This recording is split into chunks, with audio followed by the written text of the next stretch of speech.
Hi everybody and welcome to this tutorial, which is the second part 2A in fact, of a multi-part tutorial in which I teach you how to play Billy Joel's amazing Just the Way You Are. Now again, multi-part tutorial. Have you watched part number 1A and optionally B before diving into this one? Because in this tutorial, I assume that you've seen the previous one, at least 1A, where I tell you the chords for the verse, chorus, and the intro, right? So if you have not yet watched that one, then find it in the description box below this video and go check that one out first.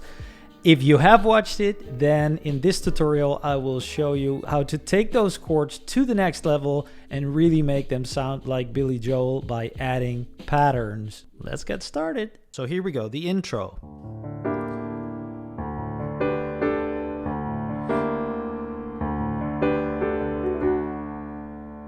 And there we are, that is the intro. So what are you playing?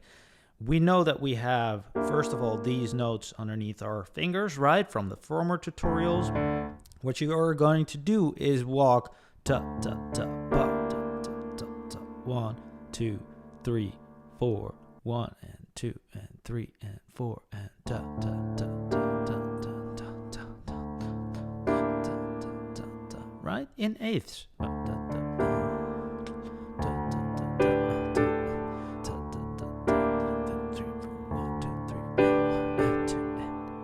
And that's it.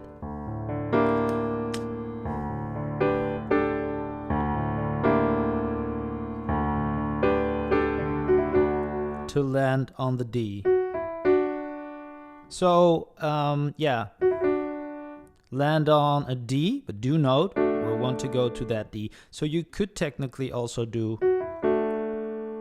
or you fill it out like this. Let's see.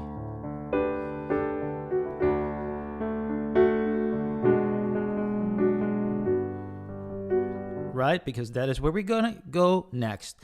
But first, one alternative for this intro, because he kind of tends to do just a tiny fraction more on some live renditions, or when he gets later into the song. It's a very small little fragment, ghost notey type thing, but do note it's like this. Yeah, so dun, dun, just a little bounce, thump bounce over there. And again over there as well. So here you really see the embodiment of drumming on the keys. What I always like to say, piano is a little bit about, right? You have the chords and then you start drumming with those notes underneath your fingers.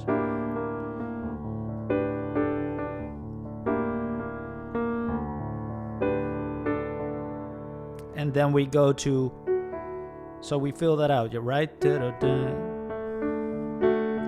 And now this is the whole approach, because now we're going to go into the verse. This is the whole approach, or is this the chorus? Never really sure in this tune. The whole approach for the verse is this. Ta, ta, ta. So dot, dot, dot, dot, dot, dot, dot, dot. That is your main pattern. And if you got that, like ta, ta, ta, ta, ta, ta, ta, ta, right? Ta, ta, ta. Ta, or if I do ta, ta, ta, ta, ta, ta, ta, ta, and then you can do ta, ta, ta, ta. So an extra accent, ta, ta, ta, ta. So when I do little. So these types of are what we call kind of ghost notey playing. They're not really there to be there in terms of like what is coming up is this. Right, that is a very distinct melodic line. I will show you what it is in a second when we actually get there. But just to indicate the difference between softer, like rhythmical accents that really make you aware of where you are in the rhythm. Right, it's just to add some feeling to it. Having said that, if that is difficult for you, those are the easiest to leave out. But if you do add them, that will kind of, take you to that next level in terms of flow and rhythm. So what are we actually going to play? Well, that's not all that important, honestly. When you got these notes underneath your fingers, Billy does different things every now and then as well, depending on where he is in the tune, on which stage he is. Like, is this a live rendition? Then the one will be a little bit different from the next, but it's just this ta ta ta ta that is really important as kind of the main groove. So you could either fill that out as ta pa pa ta, which works, ta pa pa ta, right? And I have the again over there to fill that out. But I could also do, and that is walking down, ta ta ta ta. So bottom, middle, full chord, right? All these things work, but now you have like 3 or 4 alternatives. If you alternate a little bit with those, that is essentially what Billy Joel does himself as well. He alternates between kind of different variations of that and kind of flows around that main groove. Yeah, so tut, tut, tut, tut. Again. So I'm just going to go back and forth between the D and the B here. You see that this, as I told you, comes very handy in terms of that bouncing over there. And that is not to really play, but to have this as a ghost note again.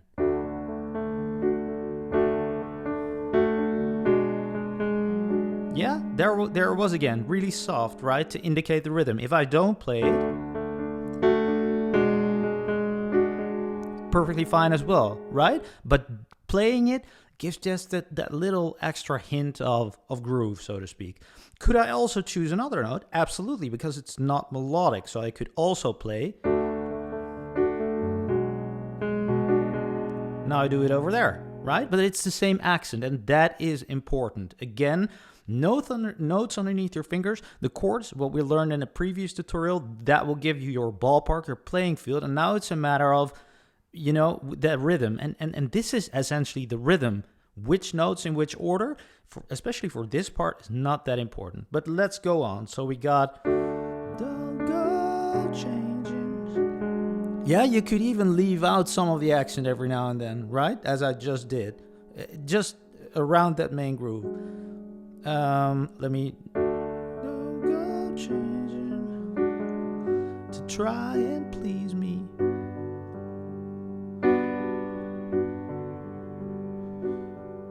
What he also likes to do a lot, so this is another general tip, you can kind of emphasize it every now and then or don't do it. Again, we're playing around this main thing, is to boom. So 1 and 2 and 3, 1 and 2 and 3 and 4, boom, 3 and 4, boom, 3 and 4, boom. New chord, new beat, new chord. So the upbeat from that 5, which I told you to have like underneath your fingers often, right? That's to upbeat to that main beat with the main count, the 1 often.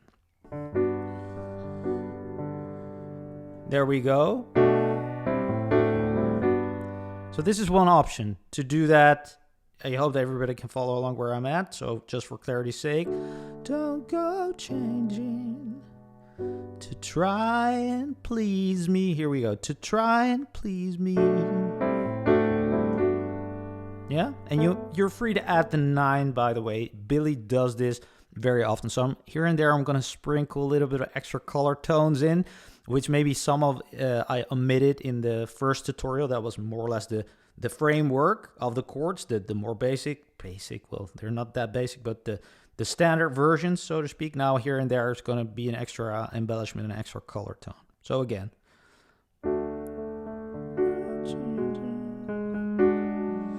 To try and please me.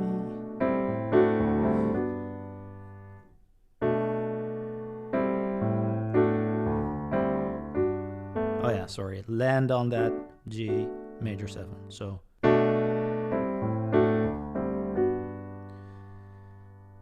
yeah, you never let me down before. There's a melodic thing, and this is one alternative of playing it. So boom, da da da, yeah, and then we land on da, da, da, da, da, da, da, beautiful, right? Okay, so from that D over F sharp, this is one way to play it.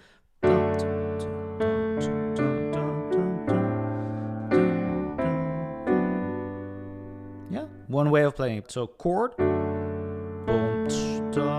and this kind of goes notey again. I use the left hand over there just to indicate that rhythm. It's actually right? That's the actual melodic phrase. But here, again, to indicate that rhythm with a ghost note. You can leave that out, but you can also play it. I showed you that in the previous tutorial. So. That's right? Don't imagine. So here we go. Don't imagine. Bop. Da, da, da. So now we're walking kind of over a G minor 9, right? We have a minor 7th chord, which we've seen, and then we add that 2 over there to make this very distinct melodic thing. I'll do that again. Don't imagine. And then we land again on the D over F sharp. You're too familiar. Again, very similar to that previous melody. I told you that we're kind of revolving around D. Well, this is that B minor 7 over there. Which adds a 9 over there now as well. Oh, sorry, another 9 and 11. So it would have been a 9 on D, right? So D sus2, or add 9. But if we play that over B, then it, in regards to the B, or correlation, relationship to the B, becomes an 11. Very nice. And then we have this.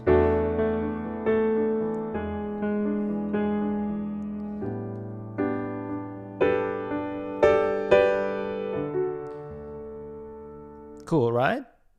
I think it's really gorgeous. Okay, pick it up from that. Don't imagine. Yeah, so that was the G minor 9, and then we have. You're too familiar. So familiar should be you're too familiar, right? That's the B minor 7. Now I told you in the previous tutorial that is an E, right? An E9 sus4, which technically is correct, but I heard when I started digging a little bit deeper into the pattern stuff that he very often also uses that F sharp over. So then it actually becomes D over E or E sus, right? So feel free to voice it. I told you this voicing, which works, but you can add that, which is kind of nice. Yeah. Again, perfectly fine. Do note that the rhythm over here is ta, ta, ta, ta. Yeah, again, the ghost notes that I often like to play with that, which Billy does as well. So bottom, middle, top, middle, and you can have that everywhere. I personally would leave it out at that accent, but you can add it here as well. So it's just a little bit of color, right? Not necessary, but nice. And then we go to that G over A. So essentially the rhythm here is dot.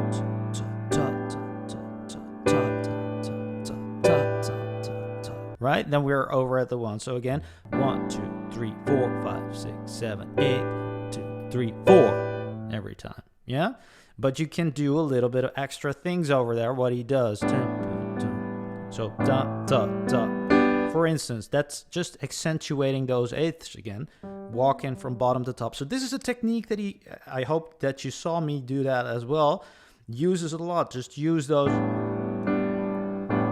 Because I could do. Or I could do, right?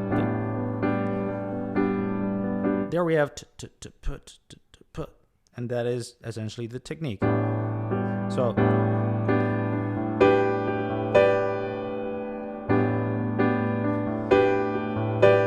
now as I also told you in the previous tutorial, we're playing G over A. And this means that the A is always a valid note as well, right? And it colors pretty nicely, because if we're reasoning from G, then that is obviously again an add 9, which he loves to use over there. So then we get...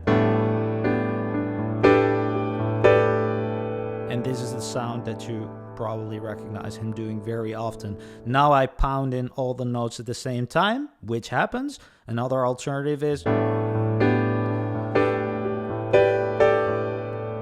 which I really like as well.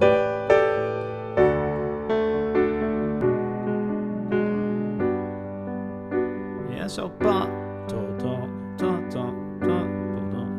this is now, I mean, if you have to pick one, because the beauty becomes in the alternation, honestly, but that is pretty difficult. You probably want to isolate one technique, for instance, this one, right?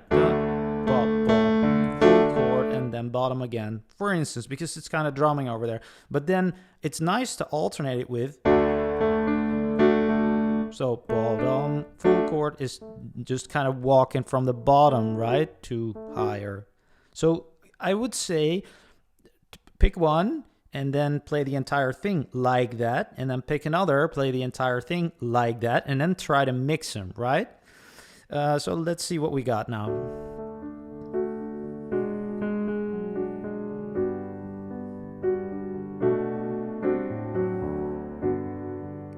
Juicy again, a new concept, so to speak.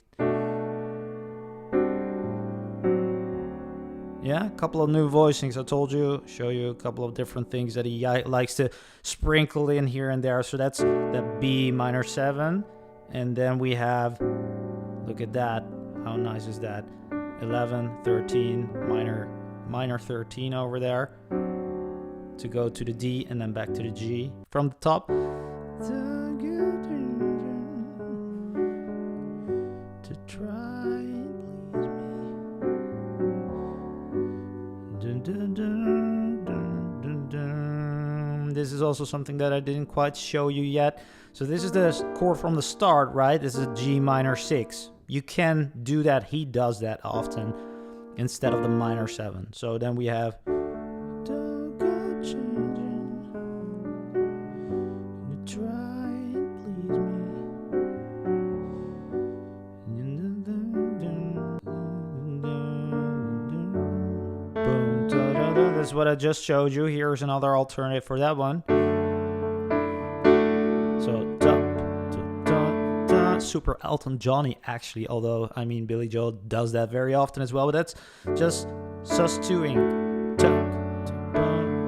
So sus2 to the 3, right? And then we have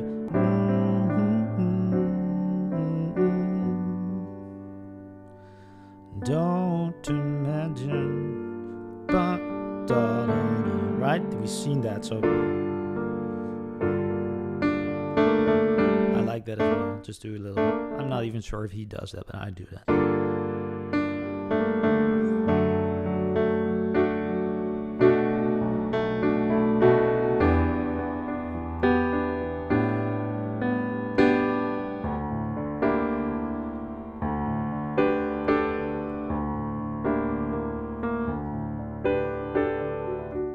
And then we're there.